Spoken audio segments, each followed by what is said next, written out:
Hey everyone, I'm sitting here at my neighbor's house. He got some baby chicks and now they're grown up, so it turned out to be three chickens and a rooster. So I brought my three dogs up here today and we all sat at this fence line and we were watching, and the rooster comes up and he's posturing with us, doing the wing flap, and then he starts cooing crowing at us. So I get back, my house is literally like right there. I get back down to my house and I'm in the backyard kind of cleaning up some stuff. And we have this really deep arroyo that's back behind us. And I went to toss this thing over there. Hey, Pam. And my husband's out there with me, and I look down and there's the most gorgeous bobcat, the most beautiful bobcat, like right down on this. We have this little sort of dirt walkway back behind the wall of our house, and then beyond that's the arroyo. And I'm like, oh my God, this is the most gorgeous bobcat. So my neighbors are in town, and they were really, so I came up and checked on the chickens that we had just seen, because I thought, it's probably interested in that. And I'm just hanging out here for a little bit doing my reading, keeping an eye on them. But I love nature for this reason and all of that. But that's, so I'm up here at my neighbor's, and then I've got to go get ready for my calls for today. But Christine posted this thing about toxic positivity, and I love the thing that she posted. And really, it's been the impetus in a lot of ways for the book that I wrote about forbidden emotions, because I saw it in my own life, especially growing up Catholic, and just a lot of the programming that comes from that. And then, as many of you know, when I started studying the law of attraction, what I started noticing, and a friend said to me, Marty, I think you use law of attraction like Catholicism to beat yourself up. And I was like, oh my God, that's so true. Because now anything that goes wrong in our life, we tell ourselves, if you believe in the law of attraction and the way I think it's mistaught is really what I would say in a lot of ways. And it doesn't take into account, like I said, we have soul contracts that we come into this incarnation, let's call it, to learn. So, but this toxic positivity is just think happy thoughts and everything's going to be okay. And I think we've probably all been around people who they're trying so hard to be positive, and yet there's so much lurking below the surface.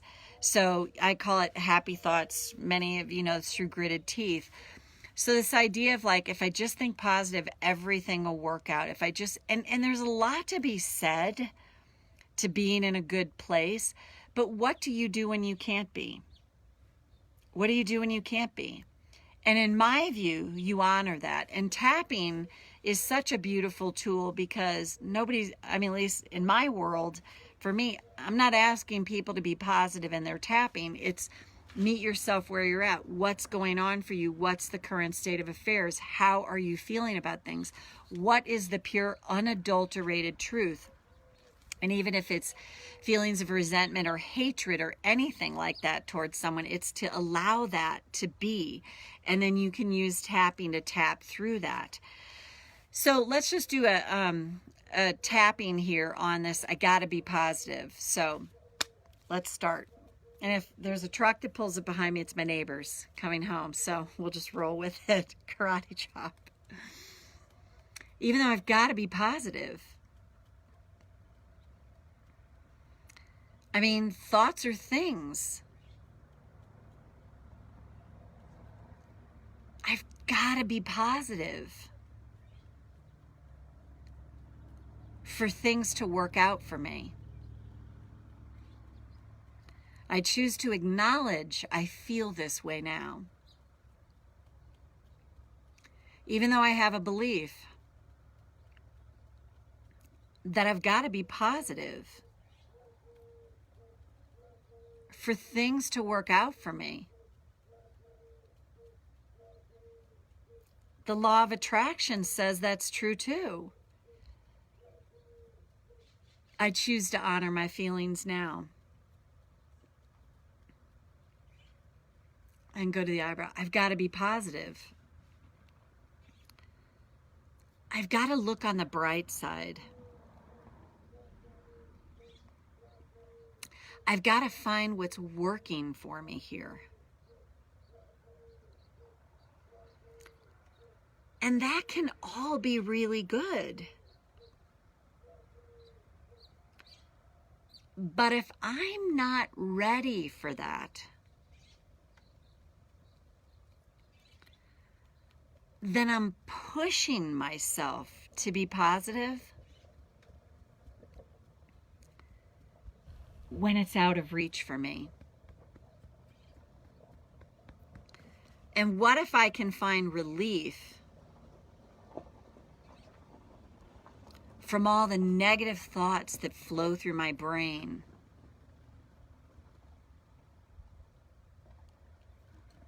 by actually going in deeper to them? And the caveat is to tap on them. Because then I'm changing my brain. I'm changing my physiology. And I'm actually creating the space for that authentic self in me to come through with ease. Then I don't have to push myself to be positive or try to think happy thoughts. Just honoring myself. Learning to accept myself exactly where I'm at can make all the difference. And then this getting positive is so much easier because it just happens. As I clear out the muck, I make the space for that natural person I am, that infinite being that sees everything so differently, to come through with so much more ease. And take a breath. If you found that helpful, and I was working with someone the other day, and it was she had a really intense awareness come up and was starting to hyperventilate a bit and going, oh my God, I don't even want to say that. But then she let herself say it. And afterwards, and we kept tapping, the caveat is to keep tapping, keep tapping. There was such a forbiddenness about saying this thing out loud. And then she just allowed herself to say, I was like, you don't have to say it, you know, you'll say it when you're ready to. But all of a sudden, she just was able to say it. And then she had this burst of emotion that kept coming through, and we kept tapping and tapping and tapping on it. She had a cognitive shift. After that, all of a sudden, I didn't suggest it, her brain rearranged and was like, wait a minute. Oh, this is another possibility here. And that's what happens when we can go into the darkness, go into the negativity, go into what's not working, go into the resentment, go into the hatred, go into the rage. But the caveat is to tap and to let it out and to let yourself vent it out if you need to, rant it out, whatever. I really, truly believe you will find the space for something so much better. So that's it for now. Take good care, Pam. Great to see you. I can't tell who else was here, but have a great rest of your day, everyone, or evening, wherever you are, or morning. Bye.